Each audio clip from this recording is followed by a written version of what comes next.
Saya Aminah Rusyadah binti Abdul Ghaffar dari Sekolah SMK Pelong, Setia Terengganu.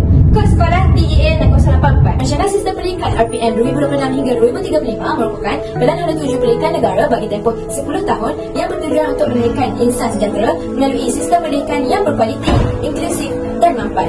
Antara fokus utama RPM ialah pembentukan 5 ciri murid sejahtera.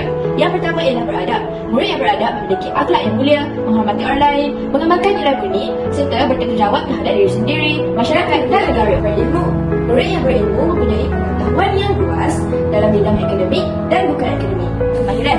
Murid yang berkemahiran menguasai berbagai bidang kemahiran seperti komunikasi, kepimpinan, penyelesaian masalah, kolaborasi dan kemahiran dijaga daya tahan. Murid yang berdaya tahan mempunyai kekuatan mental, emosi dan fizikal untuk menghadapi cabaran, tekanan serta kegagalan. Berkeyakinan. Murid yang berkeyakinan percaya atas kebolehan dan potensi diri.